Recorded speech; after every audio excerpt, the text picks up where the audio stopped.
आवाज और ड्राइव में आपका फिर से स्वागत है।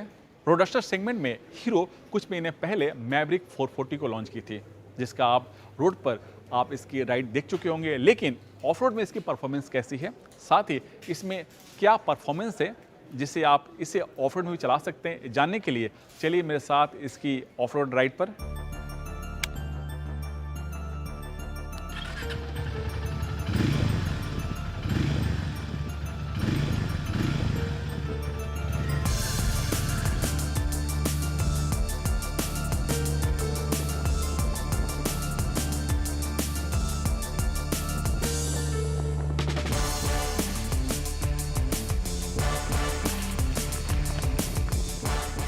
इन दिनों रोडस्टर सेगमेंट काफ़ी तेजी से ग्रो कर रहा है। करीब करीब सभी कंपनियों की बाइक इस सेगमेंट में मौजूद हैं और हीरो की मैवरिक भी इसी सेगमेंट की बाइक है और ये करीब 6 महीने पहले लॉन्च हुई थी और उस समय इसकी कीमत थी 2 लाख से शुरुआत होती थी और जो टॉप मॉडल की कीमत थी 2,24,000 रुपये। और आज पिछले 6 महीनों में भी कीमत में कंपनी ने कुछ भी बढ़ोतरी नहीं की है।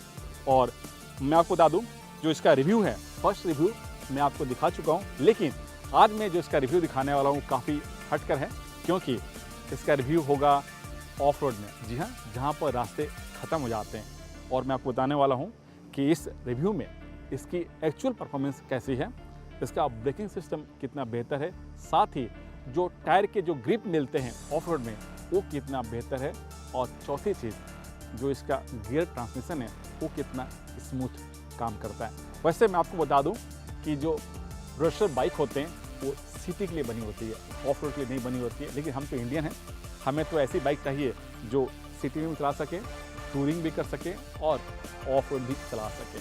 तो चलिए मेरे साथ इस मैवरिक की ऑफ रोड राइड पर।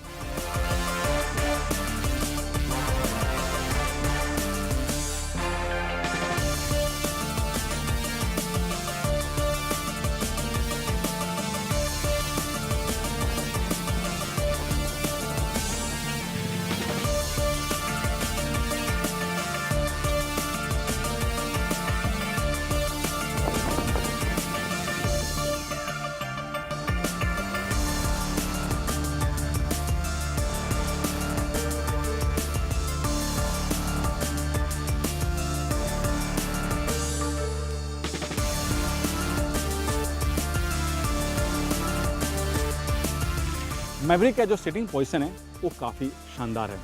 इसका जो हैंडल बार, फ्यूल टैंक और जो फुट पैक्स का जो पोजीशन है, जो कॉम्बिनेशन है, वो काफ़ी बेहतर तरीके से डिज़ाइन किया गया है। इसी वजह से आप इसे ऑफ रोड हो चाहे सिटी, दोनों जगह आप आसानी से चला सकते हैं और आप जितना भी चलाएं आपको थकान महसूस नहीं होता। वैसे बता दूं, जो मैवरिक है वो क्लासिक सेगमेंट की बाइक है, इसी वजह से इसमें हर जगह आपको मेटल इस्तेमाल किया गया है। और सामने आप गौर से देखें, जो इसका हेडलैम्प है वो राउंड शेप में, एकदम क्लासी लुक में, लेकिन मॉडर्न फीचर के साथ। जी हाँ, इसमें LED इस्तेमाल किया गया और इसमें जो DRL दिया गया वो H शेप में है।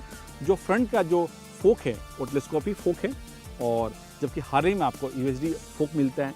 और जो इसके टायर हैं वो 17 इंच के टायर दिया गया फ्रंट और रियर दोनों में, लेकिन जो इसका टायर का पैटर्न है वो सिटी को ध्यान में रख करके डिज़ाइन किया गया है। ऑफ रोड के लिए टायर नहीं बनाए, इसलिए रोड पर तो इसकी जो ग्रिप है काफ़ी बेहतर है, लेकिन ऑफ रोड में जो इसका ग्रिप है वो उतना बेहतर नहीं है।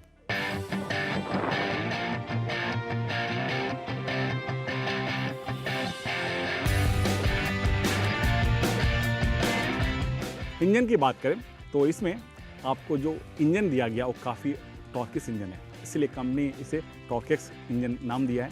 इंजन की जो कैपेसिटी है 440 cc, पावर आउटपुट जी हाँ 26 bhp। वैसे 400 cc सेगमेंट जितने भी बाइक हैं उनकी पावर थोड़ा सा ज़्यादा है, लेकिन इसमें थोड़ा सा पावर कम मिलता है, लेकिन इसका जो टॉर्क है वो काफ़ी बेहतर है। जी हाँ, 36 न्यूटन मीटर टॉर्क मिलता है। इसी वजह से आप इसे आराम से ऑफ रोड में स्लो स्पीड में फर्स्ट सेकंड गियर में आसानी से चला सकते हैं। और जो इसका पुलिंग पावर है वो काफ़ी बेहतर है। इसमें 6 स्पीड गियर ट्रांसमिशन दिया गया है और इसके क्लच सिस्टम में स्लीपर क्लच भी दिया गया है, यानी आपको जो मॉडर्न टेक्नोलॉजी है वो भी इसके अंदर इनबिल्ट किया गया। और दूसरी चीज़, जो इसका क्लासी जो थंब साउंड है, क्योंकि इस सेगमेंट में जितने भी लोग हैं वो प्रेफर करता है कि हमें थंब साउंड मिले, और इसमें भी थंब साउंड देने की कोशिश की गई है।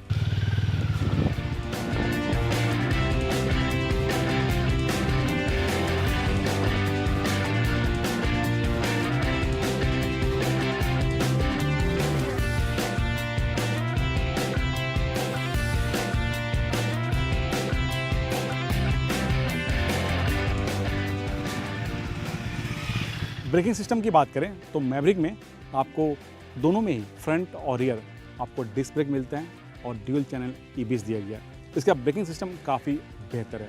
रियर थोड़ा सा वीक है, लेकिन जो उसका फ्रंट ब्रेक है वो काफ़ी शानदार है। जहाँ ही मारते हैं बाइक आसानी से रुकती है, स्लिप नहीं करती, और इसके पीछे हो जाए ड्यूल चैनल ABS।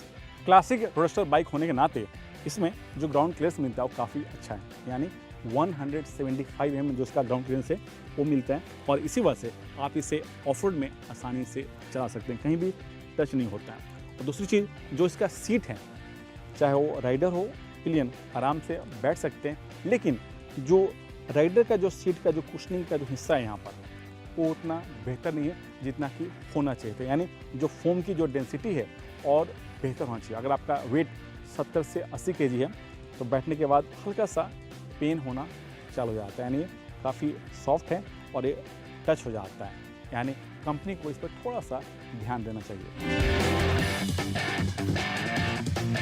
इसका जो स्पीडोमीटर है वो काफ़ी क्लासी शेप में है, और इसके अंदर जो स्क्रीन दिया गया वो नेगेटिव स्क्रीन है, और आप अपने फ़ोन को इसके सहारे आप कनेक्ट कर सकते हैं, और करीब करीब कंपनी का कहना है कि 35 फीचर्स आप इसमें देख सकते हैं। जो इसके स्विच नॉब्स हैं और हैंडल बार हैं वो काफ़ी बेहतर हैं। आप गौर से देखें तो इसके स्विच नॉब्स हैं काफ़ी अच्छे तरीके से डिज़ाइन किया गया, और बारिश के दिनों में भी इसके अंदर पानी नहीं जाता। ये एक ख़ास कंपनी ने ध्यान रखा है।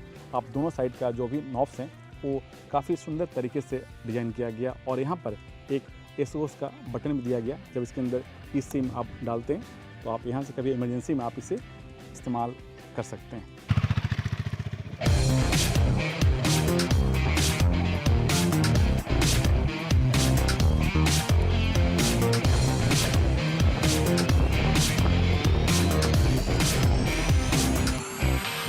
ऑफ रोड के लिहाज से इस बाइक में मुझे 3 चीज़ कमी लगी। पहली चीज़ है कि जो टायर का जो पैटर्न है ऑफ रोड के लिहाज से नहीं है, उसमें नोबी टायर होना चाहिए था। दूसरा चीज़, जो फ्यूल टैंक में जो फ्यूल हम फिल करते हैं उसका जो स्पीडोमीटर जो गेज दिया गया है वो उतना परफेक्ट नहीं है, कंपनी को इस पर ध्यान देना पड़ेगा। और तीसरी चीज़, जो इसका सीट है, तो सीट की जो कुशनिंग है वो और बेहतर डेंसिटी फोम का होना चाहिए। तो ये 3 चीज़ मुझे इसमें कमी लगी इस राइड में।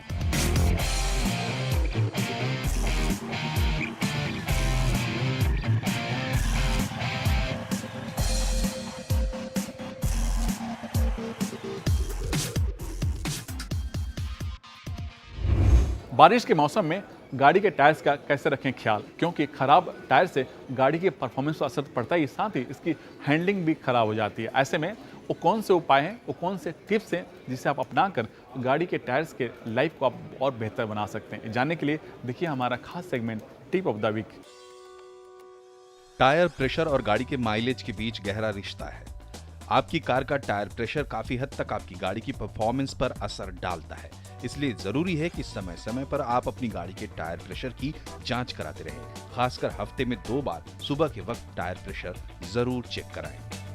गाड़ी के टायर को हर 6 महीने या 8 से 10,000 किलोमीटर चलने पर रोटेशन करवाना बहुत जरूरी है। इससे चारों टायर की ग्रिप एक समान रहती है। टायर के रोटेशन में स्पेयर व्हील को भी शामिल करें। कंपनी की तरफ से दिए गए टायर साइज के अनुसार ही टायर लगवाएं। बड़े साइज के टायर लगवाने से बॉडी में टच होने का खतरा रहता है। साथ ही लो प्रोफाइल के टायर लगवाने से ग्राउंड क्लियरेंस कम हो जाती है। दोनों ही हालत में गाड़ी की परफॉर्मेंस और माइलेज पर असर पड़ता है। अगर गाड़ी कम चली हो और टायर ज्यादा ना घिसे हो तो भी 5 से 6 साल में टायर जरूर बदलवा लें, क्योंकि टायर में इस्तेमाल किए गए रबर की अपनी लाइफ होती है। इसलिए सेफ्टी को ध्यान में रखकर ये काम जरूर करें। टायर में ग्रिप होना जरूरी है, क्योंकि ग्रिप कम होने से रोड पर गाड़ी की पकड़ कम हो जाती है। ऐसे में अगर कभी भी इमरजेंसी ब्रेक लगाने की जरूरत पड़ जाए तो गाड़ी के स्किड होने का खतरा बढ़ जाता है। इसलिए आपके टायर की हालत ठीक ठाक होनी बहुत जरूरी है। व्हील अलाइनमेंट सही होने से टायर एक समान घिसते हैं। साथ ही गाड़ी चलाते वक्त सीधी लेन में रहेगी, लेफ्ट या राइट को नहीं जाएगी। इससे सस्पेंशन और स्टीयरिंग की लाइफ भी बढ़ जाती है। गाड़ी बबल ना करे, इसके लिए व्हील बैलेंसिंग समय समय पर करवाना जरूरी होता है। सर्विस के वक्त या जब भी टायर रोटेशन करवाएं, व्हील बैलेंसिंग भी जरूर करवा लें।